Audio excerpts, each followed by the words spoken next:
Hukuman menanti Persib dan Panpelnya. Kisah Anderson Sales yang berhubungan dengan Persib. Berita klub-klub Liga 1 dan update Piala Presiden.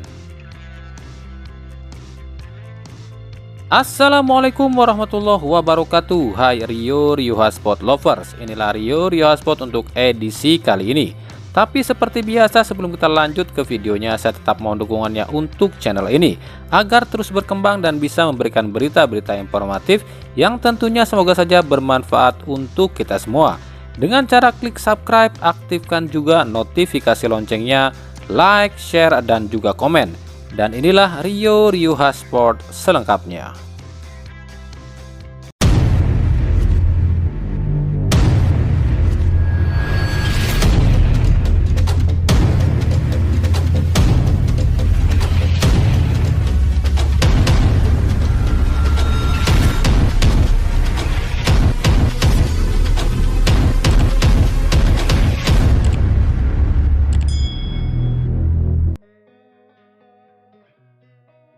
Komisi Disiplin PSSI merilis hasil investigasi atas kejadian tewasnya supporter Persib saat laga Persebaya kontra Persib di penyisihan grup Piala Presiden 2022.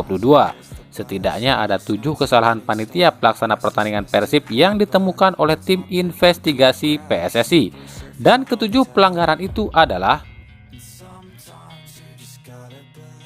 yang pertama, tidak menguraikan masa pendukung tim tuan rumah Persib di saat terjadi antrian yang berdesakan di pintu masuk V. Yang kedua, sosialisasi yang kurang terhadap pendukung tuan rumah Persib tentang disediakannya kuota tiket yang hanya 15.066 tiket saja, sehingga pendukung Persib tetap hadir di stadion melebihi kapasitas tiket yang disediakan. Yang ketiga, pintu antrian masuk ke stadion tidak berjalan baik, sehingga menghambat dan terjadi penumpukan massa di pintu V. Yang keempat, kurangnya antisipasi panitia pelaksana lokal terhadap adanya pendukung tuan rumah yang sudah membeli tiket tapi tidak bisa masuk ke stadion. Yang kelima, kurangnya antisipasi dan ketegasan terhadap oknum pendukung tuan rumah yang masuk tidak menggunakan tiket, sehingga di dalam stadion terdapat kurang lebih 3 kali lipat pendukung tuan rumah. Yang keenam, kurangnya antisipasi terhadap penerangan di luar stadion, sehingga di luar stadion kurang cahaya atau cenderung gelap. Dan yang ketujuh, adanya dugaan penjualan tiket online secara ilegal berupa selebaran kertas berisikan kode QR tiket online di luar stadion pada saat hari pertandingan.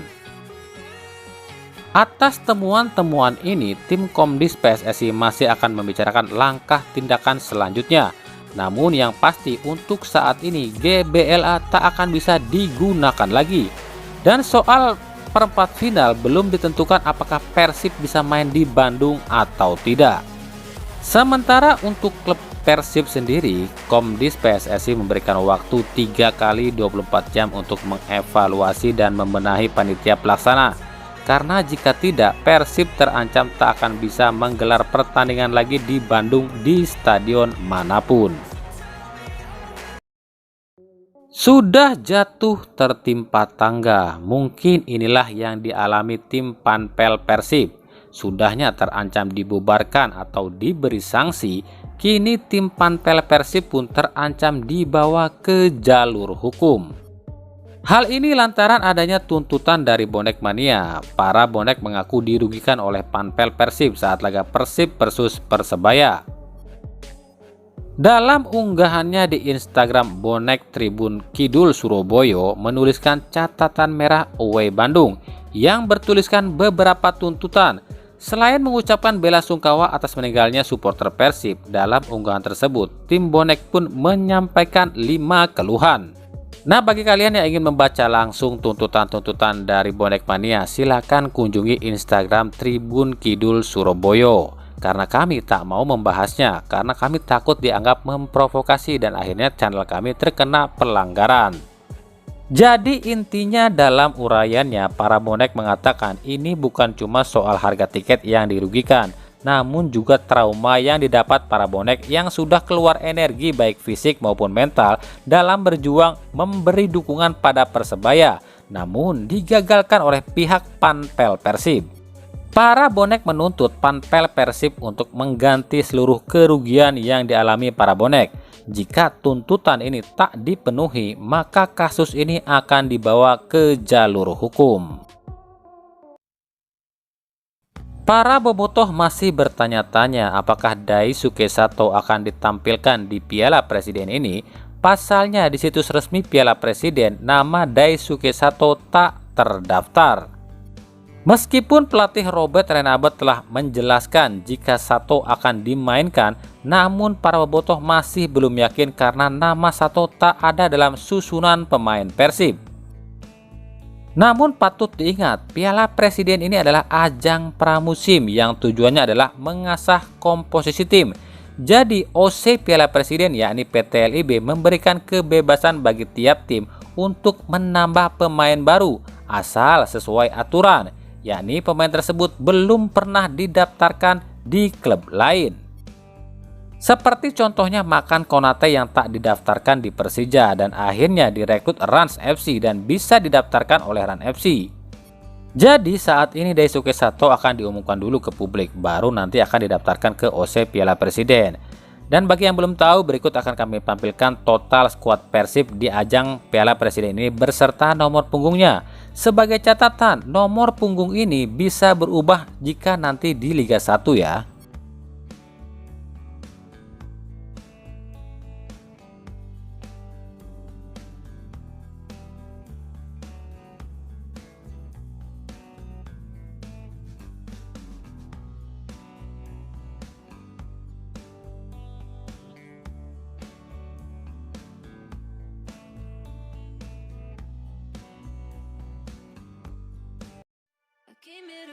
Oke, kita lanjutkan ke pembahasan yang di video sebelumnya. Bagi yang penasaran ya, kok bisa sih Anderson Sales akan ke Persib?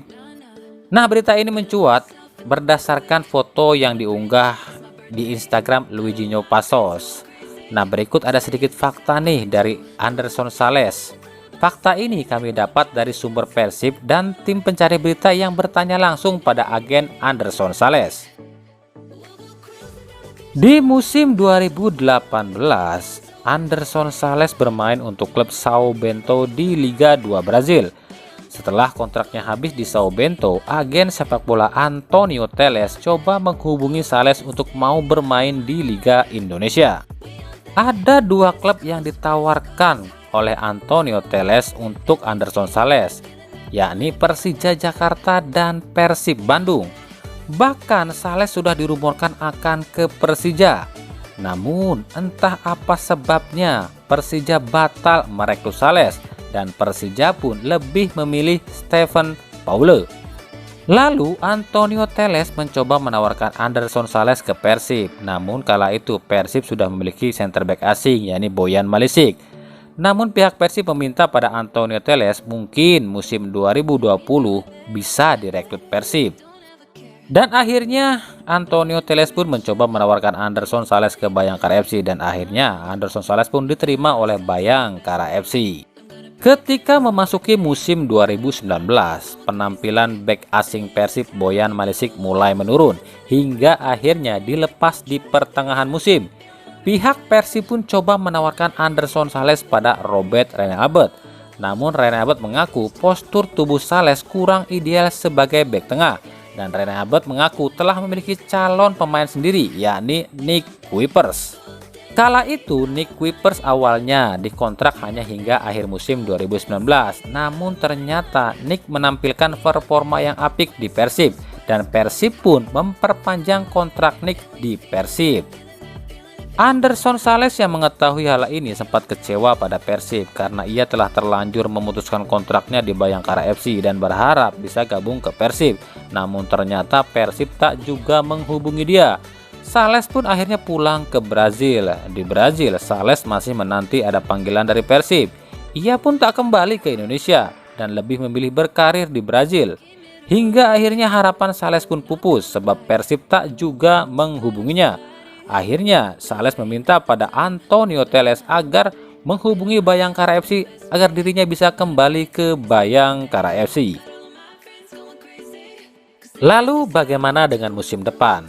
Kontrak Anderson Sales di Bayangkara FC hingga 2023, yang artinya musim depan tak mungkin Sales akan ke Persib, atau bahkan tidak akan mungkin ke Persib sama sekali. Pasalnya usia Sales saat ini 34 tahun, sudah terlalu tua. Apalagi slot asing di Persib sudah terpenuhi.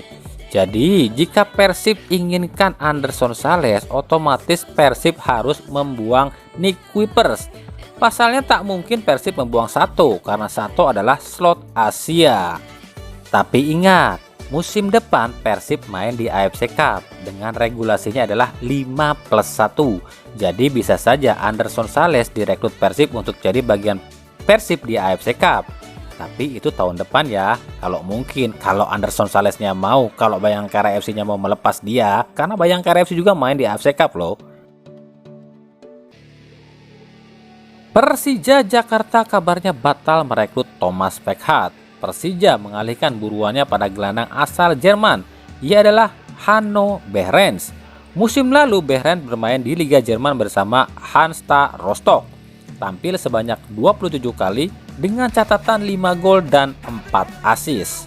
Kabarnya Persija menebus Behrens dari Hansa Rostock dengan harga 200.000 euro atau setara dengan 3,1 miliar rupiah.